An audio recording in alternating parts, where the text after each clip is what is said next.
ষষ্ঠ গণবিদ্যুৎ ভবিষ্যৎগুলো যারা ঢাকার মধ্যে আছে তারা অবশ্যই এই আন্দোলনে অংশগ্রহণ করবে। আন্দোলনটা আরও জোরালো করতে হবে।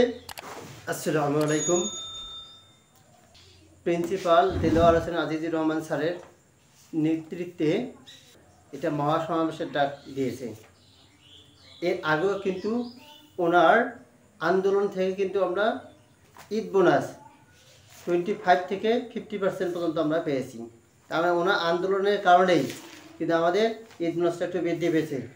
এখন উনি 13ই আগস্ট মহাসমাবেশের ডাক দিয়েছে।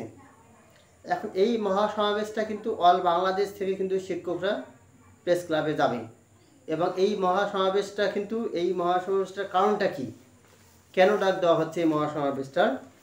এর কারণ হচ্ছে উপদেষ্টা স্যার কিন্তু বলে গিয়েছে এমপিভুক্ত শিক্ষকদের কিছুটা বৃদ্ধি পাবে। উনি বলছে যে কিছুটা বৃদ্ধি পাবে। তো ওই বৃদ্ধি পাওয়াটা কিন্তু আমরা এই অর্থবছরে কিন্তু পাই নাই এবং এই অর্থবছরে শিক্ষকদের বাড়ি ভাড়া এবং চিকিৎসা ভাতাটা কিছু বৃদ্ধি পাওয়ার কথা ছিল। উনি যেভাবে বলেছিল যে কিছুটা বৃদ্ধি পাবে, যেহেতু এই অর্থবছরে বৃদ্ধিতে কোনো বরাদ্দ রাখা হয়নি, এজন্যই কিন্তু এই মহাসমাবেশের ডাক।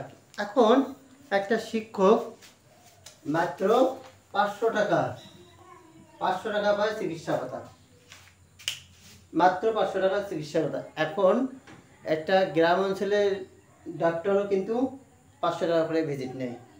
তা একটা শিক্ষক 500 টাকা দিয়ে কি চিকিৎসা করবে? তার মাত্র 500 টাকা। এখন সরকারি যেগুলো আছে সেগুলো দেয় 1500 টাকা, আর আমাদের মাত্র 500। এরপর আরেকটা বিষয়, মাত্র বাড়ি ভাড়া দেয় 1000 টাকা। এখন দেখা যাচ্ছে যে এনটিআরসি থেকে নিয়োগপ্রাপ্ত যে শিক্ষকরা কিন্তু এক বিভাগ থেকে কিন্তু অন্য বিভাগে যায়, বা এক ডিস্ট্রিক্ট থেকে অন্য ডিস্ট্রিক্টে কিন্তু গিয়ে জব করতে হয়। তখন তারা কোথায় পড়বে? বাংলাদেশের যে কোনো জায়গায় পড়তে পারে। এখন নিজের বিভাগ থেকে অন্য বিভাগে যেয়ে মাত্র 1000 টাকা কি কোনো বাড়ি ভাড়া পাওয়া সম্ভব? ও যদি একটা এনটিআরসি প্রাপ্ত শিক্ষক যদি একটা গ্রাম অঞ্চলেও থাকে, তাও তার বাড়ি ভাড়া কিন্তু 1000 টাকা প্লাস হবে। একটা গ্রাম অঞ্চলে কিন্তু বাড়ি ভাড়া 1000 টাকা প্লাস। তাহলে 1000 টাকা দিয়ে কোথায় সে বাড়ি ভাড়া পাবে?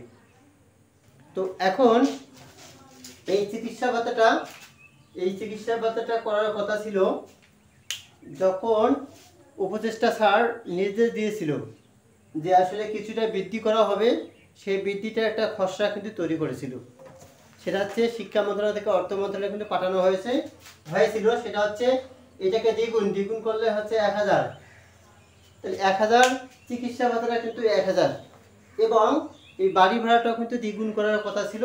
সেটা হচ্ছে 1000 থেকে কত 2000, এরকম একটা কিন্তু উপস্থাপন করা হয়েছিল খসড়া। এটাও দ্বিগুণ।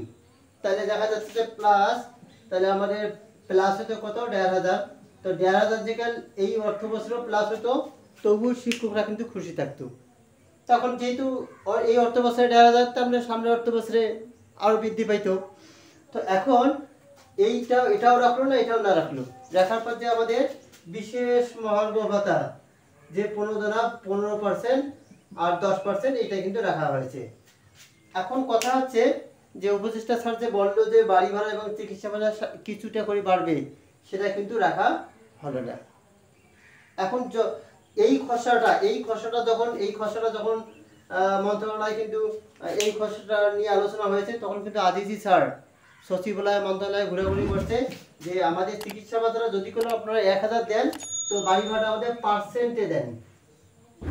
তারপরে কত পার্সেন্ট দেবে, পার্সেন্টে আনতে চেয়েছিল। উনি কিন্তু অনেক মন্ত্রণালয় এবং সচিবালয় কিন্তু ঘোরাঘুরি করছে যে বাড়ি ভাড়া আমাদের এভাবে ডাবল না করে আপনারা পার্সেন্টে দেন, কিন্তু ওরা পার্সেন্টে দেয়নি। এমনকি এটা ডাবল করার কথা ছিল, সেটাও করে এই অর্থ বছরে। এই পার্সেন্টে সরকারি যে চাকরিজীবীরা আছে বা অন্যান্য শিক্ষকরা আছে, এমপিভুক্ত শিক্ষক বাদে, তারা কিন্তু মূল বেতনের 45% কিন্তু তারাই বাড়ি ভাড়াটা পায়, এই 45%। এখন আমাদের এমপিভুক্ত শিক্ষকদের যদি বাড়ি ভাড়া প্রথম অবস্থায় যেহেতু একেবারে সম্ভব না, 20% দিত, তাও কিন্তু শিক্ষকরা খুশি থাকতো। আপনার 20% দিলেন না, ডাবল করার কথা ছিল, 1000 বৃদ্ধি করার কথা ছিল, সেটাও করলেন না এই অর্থ বছরে। আবার এখানে 500 টাকা বৃদ্ধি করার কথা ছিল, সেটাও করলেন না। তাহলে এই শিক্ষকদের কিন্তু রাষ্ট্রীয়ভাবে ঠকানো হচ্ছে। এটা হচ্ছে অবিচার। প্রতিটা সরকারে আসে শুধু শিক্ষকদের আশ্বাস দেয় কিন্তু কাজ করে না, কেউ কাজ করতে চায় না। সবাই বলে শিক্ষকদের বেতন বৃদ্ধি করতে হবে, তো আসলে কেউ বেতন বৃদ্ধি করতে চায় না, জাস্ট মুখে বলে সবাই, কিন্তু বাস্তব রূপটা দেখা দেয় না।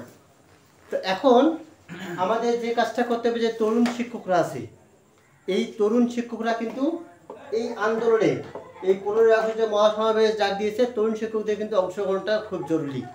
ষষ্ঠ গণবিদ্যুৎ ভবিষ্যৎরা যারা ঢাকার মধ্যে আছে, তারা অবশ্যই এই আন্দোলনে অংশগ্রহণ করবে। আন্দোলনটা আরও জোরালো করতে হবে, এবং তরুণ শিক্ষক যারা ঢাকার আশেপাশে আছে বা বাইরে জেলা থেকে, ডিস্ট্রিক্ট থেকে, তারা কিন্তু অবশ্যই এই আন্দোলনে কিন্তু অংশগ্রহণ করা দরকার। তখন তরুণ শিক্ষক যদি থাকে, তাহলে দেখা যাচ্ছে যে আন্দোলনটা জোরালো করতে হবে। জোরালো করলে সরকারকে দেখাতে হবে যে আসলে আমরা কতটা অবহেলায় আছি। তা এই অবহেলাটা যাতে আমাদের শেষ হয়ে যায়, এবং আমাদের যাতে অন্যান্য চাকরিগুলোর মতো যাতে আমাদের চিকিৎসা ভাতা, সরকারি চাকরির মতো যাতে আমাদের চিকিৎসা ভাতা এবং বাড়ি ভাড়াটা দেয়, এটাই হচ্ছে আমাদের কাম্য।